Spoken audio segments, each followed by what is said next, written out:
అపోస్తలుల కార్యం 3:1 ఇంటికి పోయి చదవండి. ఇప్పుడు నాకు వెళ్ళి చూడండి.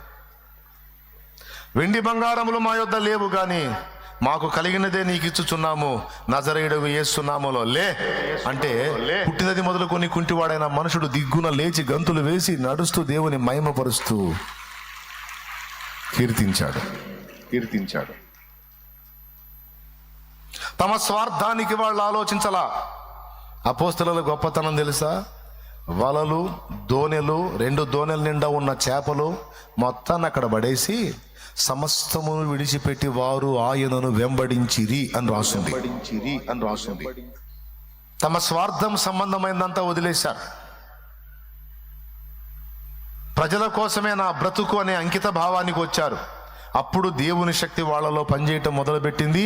అది ఎంత ప్రభావంగా పనిచేసిందంటే ఎంతోమంది ఆత్మ రక్షణకి, ప్రభు మహిమకి, దీనుల బాగుకి అది కారణమైంది. ఇప్పుడు చెప్పండి అందరూ, మన కడుపేనా లేకపోతే ప్రభు మహిమ, ప్రజల క్షేమమా? ఎప్పుడైతే మనం దేవుని మహిమను, ప్రజల క్షేమాన్ని కోరి ప్రయాసపడతామో మన పొట్టకి, మన ఇంటి వారి పొట్టకి ఏది తక్కువ కాకుండా ఆయన చూసుకుంటాడు. చూడకపోయినా పర్వాలా. మనమైతే దేవుని కృపను, దేవుని శక్తిని మన స్వార్థానికి వాడొద్దు. దేవుని కొరకు, దేవుని ప్రజల మహిమ కొరకు, మెప్పు కొరకు, వారి ధన్యత కొరకు, వారి రక్షణ కొరకు, ప్రభు మహిమ కొరకు, ప్రభు మెప్పు కొరకు వాడాలి. అయిపోయింది. ప్రభు ఏమన్నాడో తెలుసా? రొట్టెలు చేసుకొని తినవయ్యా రాళ్ళని అంటే, ఓరి పిచ్చోడా, మనుషుడు రొట్టె వలన మాత్రమే కాదు, దేవుని నోట నుండి వచ్చు ప్రతి మాట వలన జీవించును అని వ్రాయబడి ఉన్నది. రొట్టె తింటే బతుకుతాడా? సరిపోద్దా? రొట్టె తినకపోయినా నా తండ్రి మాట కడుపు నింపుతుంది. అది చచ్చేవాడిని కూడా బ్రతికిస్తుంది. దేవుని నోట నుండి వచ్చు ప్రతి మాట వలన మనుషుడు జీవిస్తాడు. మరి రోజు తిన్నాడు లాజరు, చనిపోయాడే. రోజు తిన్నాడు నాయని విధవరాలి కుమారుడు, చనిపోయాడే. యాయిరు కుమార్తె, కాస్త కూస్తో డబ్బు కలిగినోడే యాయిరు, 12 ఏళ్ల పాప చనిపోయిందే, తిన్నదిగా. అంటే రోజు మనం తింటా ఉంటే ఆ తిండి మనల్ని బతికిస్తుంది జీవితం అంతా. అంటే చావు అనేదే లేకుండా బతికిస్తుంది అనేది అనుకోవటం కల్లా. నువ్వెంత ప్రోటీన్ ఫుడ్ తీసుకున్నా, ఎంత నాణ్యమైన తిండి తిన్నా, దేవుడు నీ శరీరానికి ఒక డేట్ నిర్ణయించాడు. దోమ జీవిత కాలం మీకు తెలుసా? ఒక దోమ జీవిత కాలం ముఖం మీద వాలితే, ముఖం మీద కుడితే దాన్ని కొట్టపోయి ఎన్నోసార్లు మొహం పగల కొట్టుకున్నాం మనం. ఆ దోమ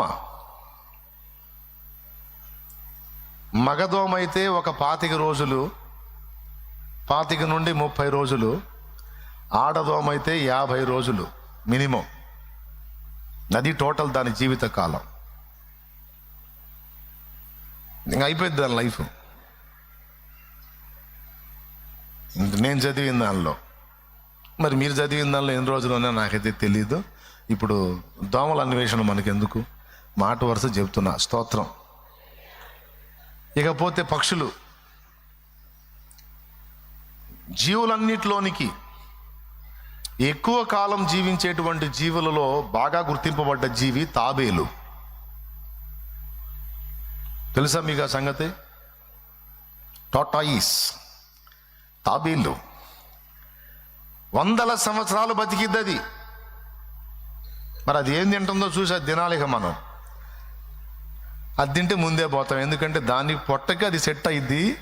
అది అన్ని ఏళ్ళు బతుకుతుందని అది తినేది మనం తిన్నామంటే మన పొట్టకి సెట్ కాకపోతే మరుసటి రోజే పోతాం. కాబట్టి అట్లాంటి ప్రయోగాలు, దాని శరీరాన్ని నిర్మాణానికి కావలసినటువంటి ఆయుష్కాలం దానికి ఇచ్చాడు. మన శరీరానికి సంబంధించిన ఆయుష్కాలం మనకి ఇచ్చాడు. అయితే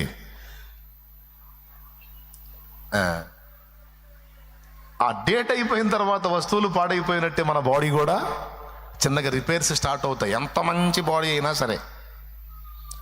అయితే తిండి తిన్నా, ఎక్సర్సైజులు చేసినా, అన్ని రకాల ఫుడ్ తీసుకున్నా అవి మనుషుని బ్రతికించవు, చనిపోతాడు. అయితే దేవుని వాక్కుకున్న శక్తి ఏంటో తెలుసా? అలా చనిపోయిన లాజరు దగ్గరికి వెళ్ళి సమాధి బయట నిలిచి రాయిని తప్పించి తొలగించి, లాజరు బయటకు రా, బయటకు రా ఒక్క మాట పలికితే చనిపోయి ప్రేత వస్త్రాల చేత చుట్టబడినటువంటి లాజరు అలాగొచ్చి హాజరైపోయాడు. దేవునికి స్తోత్రం. అది దేవుని వాక్కుకున్న శక్తి. ఇప్పుడు ఆహారం బతికించిందా? దేవుని వాక్కు బతికించిందా? ఈ చిన్నది నిద్రించుచున్నదే కానీ చనిపోలేదు.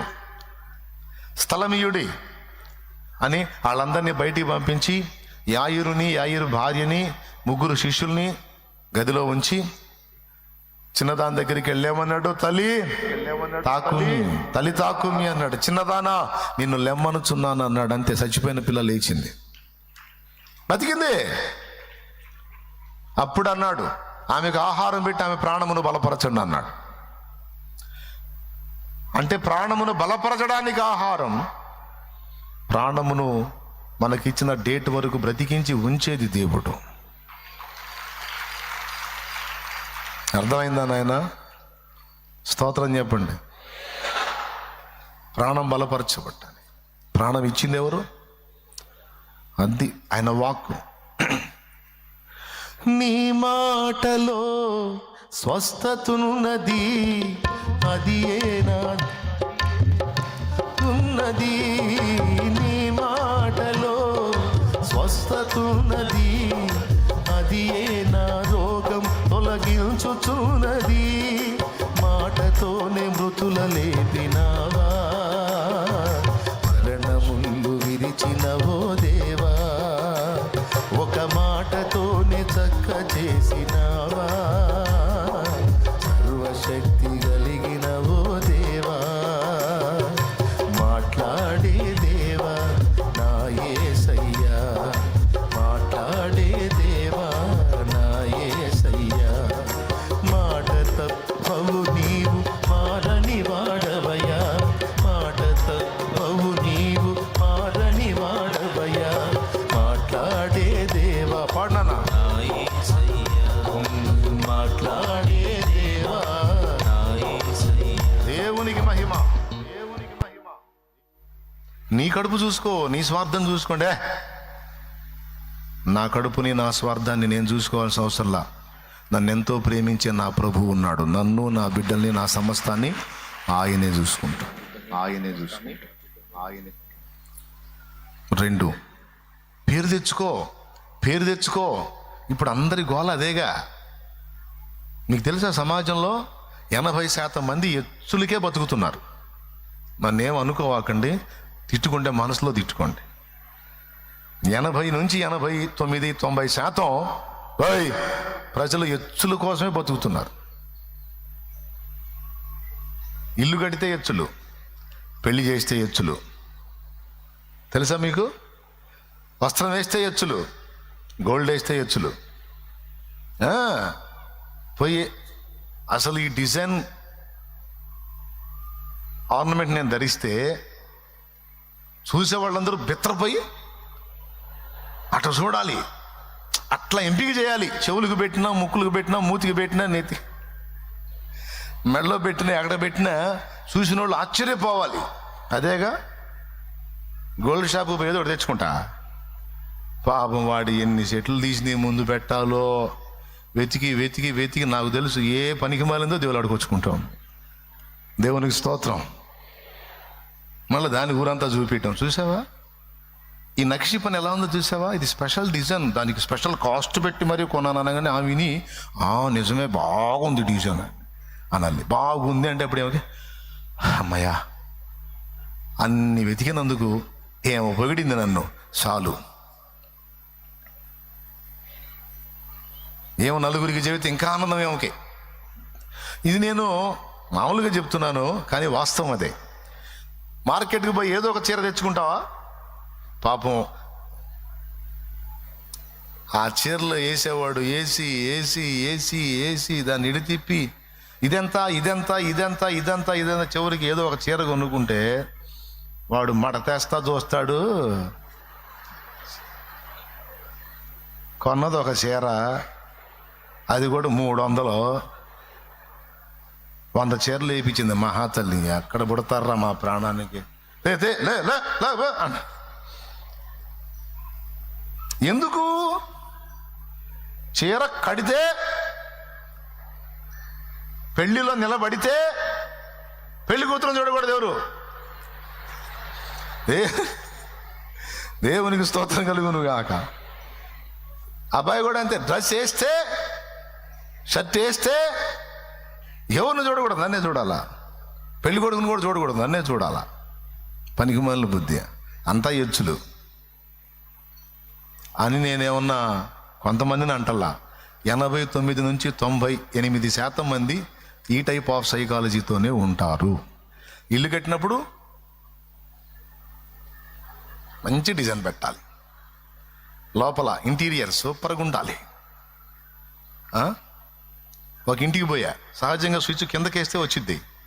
వాళ్ళు వెరైటీ అంట, ఎంత కిందకి నొక్కిందా రావట్లే అది. అక్కడ వెరైటీ ఏదంటే పైకి నొక్కాలంట, పైకి ఎవరు నొక్కుతా? ఏమండి వెరైటీ? మాకు తెలిసిన నేను ఒక ఆయన్ని హోటల్కి తీసుకెళ్ళిన హైదరాబాద్లో. పాపం వాష్రూమ్లో పోయి బయటకు వస్తున్నాడు, లోపల పోతున్నాడు, బయటకు వస్తున్నాడు, లోపల పోతున్నాడు.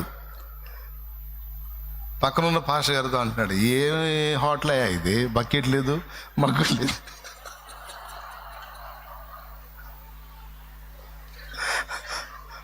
లోపలేమో ప్రాబ్లం, పోతే ఏమైద్దో, ఎంత ఇబ్బందో చూడండి. పాపం దాదాపు గంట సేపు. తర్వాత ఆ గదులు పాపం ఎవరి గదులు వాళ్ళకే ఉంటాయి ఇక హోటల్లో. ఇక ఆయన ఏం లేదు, ప్రసవ వేదన పడతా తిరుగుతున్నాడు.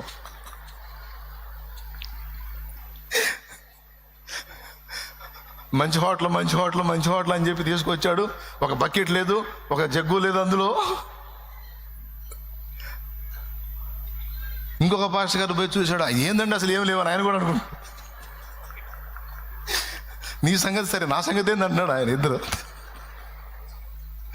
ఆవిడ హేమంత్ బయటకు వచ్చి చూస్తే డోర్ తీసుకొని బయట చూస్తారంటే ఎవరన్నా మహానుభావుడు తగులుతాడేమో, ఈ బాత్రూమ్ సంగతి తెలుసుకుందామని. హేమంత్ గారు బయటకు వస్తే హేమంత్ని చూసి, అయ్యా ఇట్రా, ఏందా ఒక బకెట్ లేదు, పాడు లేదు, ఏం హోటల్ ఈ హోటల్ అంటే, అన్న బకెట్ వాడరన్నా ఇక్కడ, ఇదిగో అని చెప్పి చూపిస్తే, అవునా అది సెన్సార్ సిస్టమ్. అర్థమైంది? నువ్వు కుళాయి తిప్పడానికి అక్కడ తిప్పేది ఉండదు, జస్ట్ హ్యాండ్స్ పెడితే జస్ట్ 1-2 సెకండ్లలో వాటర్ వచ్చేస్తుంది. ఇప్పుడు పైన తిప్పేది లేదు, అక్కడ ఏం కడుక్కోవడానికి లేదు. అప్పుడు కొత్తగా పోయినోడికి ఎట్టుంటుంది, ఏదిరా ఈ కుళాయి, దీన్ని ఎట్లా ఓపెన్ చేయాలి? అంకుల్ దాన్ని మనం ఓపెన్ చేసి జస్ట్ హ్యాండ్స్ పెట్టి నువ్వు పోయి అని చేతులు పెడితే సర్రమని నీళ్ళు వచ్చినాయి. ఇదా తీస్తే పద్దా, తీస్తే ఆగిపోయింది, మళ్ళీ పెడి. నీకు వాష్రూమ్లో కూడా ఏం లేదు, జస్ట్ ఇది ఇది అని చూపిస్తే ఇది చాలా సింపుల్గా ఉంది, ఈ బకెట్తో కూడా పని లేదుగా, మరి అందుకే పెట్టండి అన్నాడు.